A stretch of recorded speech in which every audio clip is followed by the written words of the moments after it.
Hello everyone, welcome to Midweek. I want to chat about the holiday season. Now I know some of you are like, no, wait a minute, we haven't even had Thanksgiving yet. Well, it got forced upon me, and here's what I mean.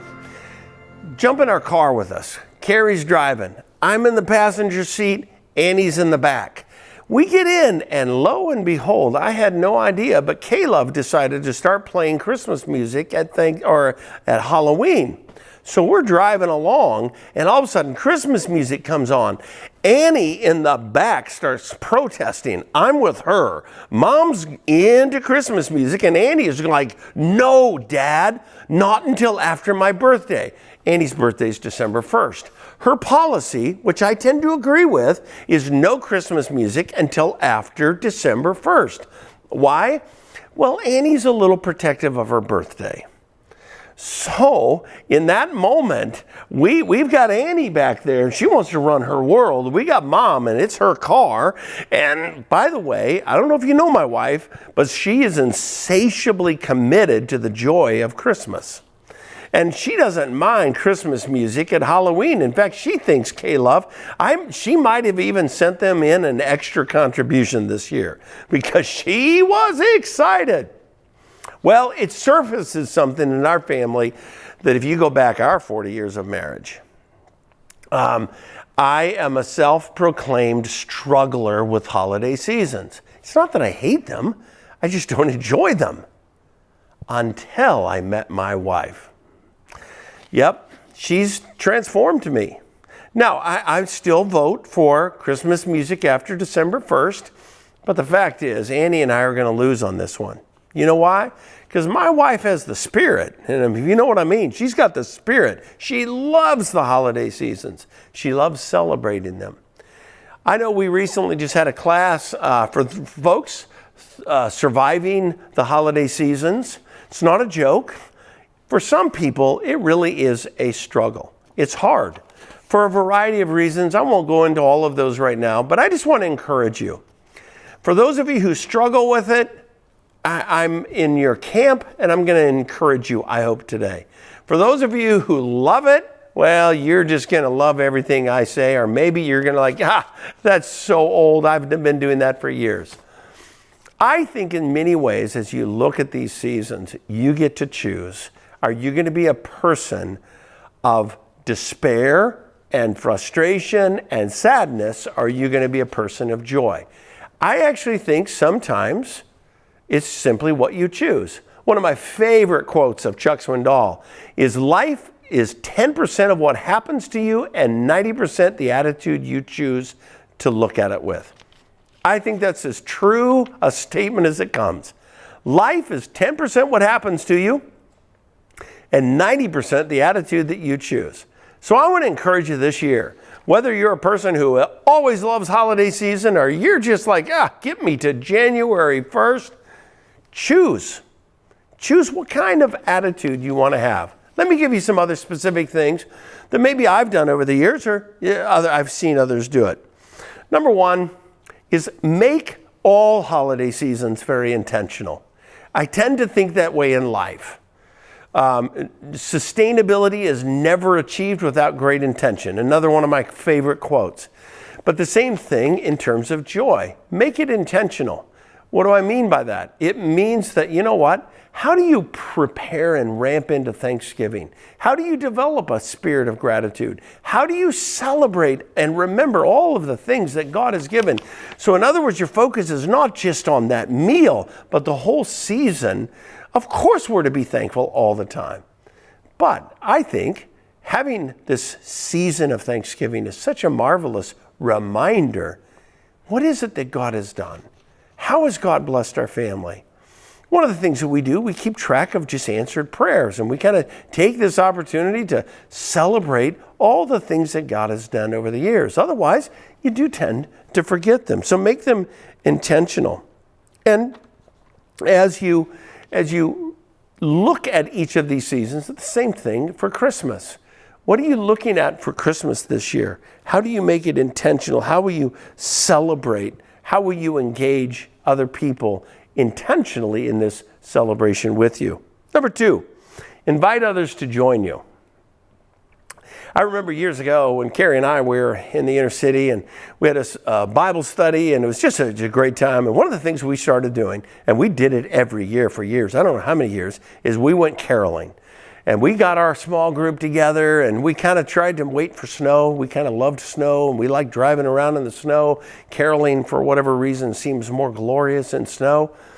But we did every year. We went to specific places. We went to homes that we wanted to surprise them with. We went to homes that maybe we knew they were struggling. And we went to some places where they didn't know us from Adam. But every year we did that. It was something to look forward to. And we kind of drugged some people that weren't carolers, and then we invited other people that could join us. So we always looked for ways to say, let's get some more people. We kind of feel that way at Thanksgiving. Is there anybody else we can add to the table? Why stop with your family? Get a neighbor, get a person, find a person that maybe they're going to be alone and they don't have the relational connections. Maybe they're out here on a temporary work assignment. Invite somebody else into your sphere, because when you invite them in, they get to celebrate. We also kind of look for opportunities to do Christmas gifts to people, and our church does it so well. This weekend we're going to be celebrating Operation Christmas Child. We're going to do Project Angel Tree. We're going to do Church for the City Christmas offering. Maybe you do that as a family. Have you ever thought as a family, it's like, let's put together a package for somebody and do it anonymously. For whatever reason, I love doing those things where you just don't tell anyone. Somehow you find a way to drop it off in their house. And it's such a blessing. And it kind of invites others to join you and to participate in that spirit. Here's another one. I always try and do this, do something new. And I'm going to date myself on this one. Because the vast majority of people that I hang out with don't buy albums. They're, have a Apple, or they have Spotify, or if they're an old geezer like me, they'll do, Pandora. But I still like to. I'm going to buy a new Christmas album. And I'm going to buy something maybe that's obscure, something that's new, something, and I listen to it. You can buy it electronically, or you can even, buy an LP. And sometimes you have to order them, and sometimes you can get them in obscure places. But buy something new. We started a habit years ago of buying a Christmas DVD. Just like, you can do Blu-ray, you can do electronic. It doesn't matter how you do your stuff. But add something, a repertoire. Buy something new. Buy something that and celebrate that together. We love doing that. It's an enjoyable time.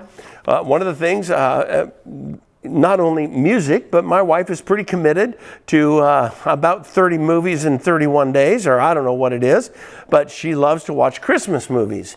I fall asleep during most of them, and she, heckles me a little bit, but it's okay. I start the movie and usually finish the movie, and so therefore I don't know what happens in most of them, but she enjoys watching them. Here's the last one. Invest in others.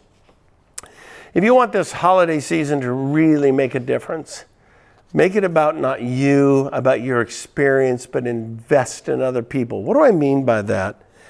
Things that help you experience the Spirit of Christ. Have this attitude in you, which is also in Christ, who did not hold on to heaven, but released it, came and became a servant.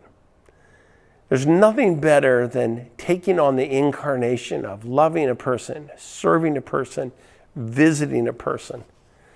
I think, for example, it's probably one of the hardest times in the world to ever be in a nursing home or in a hospital. And I hope maybe what you can do is, as a family, you can decide, hey, you know what? Call the office. Who are our VSPs? Who are the folks in our church that aren't going to be able to get out? And we're going to go visit them. Wouldn't it be great if all of our VSPs got visited by 30 people? Wouldn't that be incredible? Invest in other people. And when you do, you really begin to feel the Spirit of Christ. So this year, make your celebration of Thanksgiving and of Christmas intentional. It may not turn you into the spirit of my wife. That's going to be hard for you to reach. But it may make this the best holiday season you've ever experienced. I hope it is. This weekend, we're back in the book of Ephesians, and we're going to, again, pray for and celebrate those boxes that we're shipping out. So bring your boxes this weekend on the Operation Christmas Child. We'll look forward to praying over those in all of our services and celebrating those good things. I want to remind you also that this is a season, sometimes because of winter, sometimes because of finances, that some of our families or maybe some of your neighbors kind of hit some hard times. Something breaks that they're not prepared for.